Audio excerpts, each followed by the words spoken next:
আজকে শ্রাবণ মাসের শেষ সোমবার, তাই ভাবলাম সকাল সকাল স্নান করে আগে ভোলানাথের মাথায় জল ঢেলে নিই। 3 সপ্তাহ পরপরই করলাম, মন্দিরে যাওয়া হলো না। তো দেখো আমার গোপাল সোনারা এখনো ঘুমোচ্ছে। আমি সবাইকে তুলে সবার প্রথমে আমার ঘরের ভোলানাথকে আমি একটু স্নান করে নিলাম, পুজো দিয়ে নিলাম।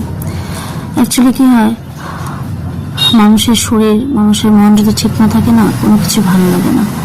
আবার তোমরা বলবে যে সবসময় শরীর খারাপের কথা বলতে নেই, কিন্তু জানো তো বন্ধুরা, যার সঙ্গে যেটা হয় সে শুধু সেটা বুঝতে পারে, অন্য কেউ বুঝতে পারে না। আজকে আমার শরীরের ভিতরে যে কষ্টটা হচ্ছে আমি কাউকে বোঝাতে পারছি না।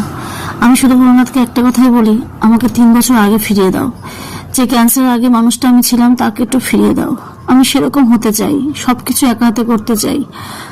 আমি কেন আগের মতো হতে পারছি না, এটা আমার কাছে অনেক বড় কষ্টের। তো যাই হোক, দেখতে পাচ্ছ আমি আজকে কি রান্না করেছি বন্ধুরা। কচুর শাক করেছি, বিনস, আলু আর গাজর দিয়ে একটা তরকারি করেছি রুটি খাওয়ার জন্য, টমেটো দিয়ে ডাল করেছি। আজকে এটাই হচ্ছে আজকে আমাদের দুপুরের মেনু। হাজব্যান্ডকেও টিফিন সব রেডি করে দিলাম, ও বেরোবে। এই মানুষটা না থাকলে হয়তো আমি কিছুই করে উঠতে পারতাম না। প্রচুর সাপোর্টিভ, প্রচুর সহযোগিতা করে আমার হাজব্যান্ড আমাকে। আর এটা আমার সব থেকে বড় কষ্ট লাগে যে আমাকে এত সাপোর্ট করার পরও আমি আগের মতো উঠে দাঁড়াতে পারছি না। ওষুধগুলো যেন আমার জীবনে একদম বিভীষিকা হয়ে গেছে।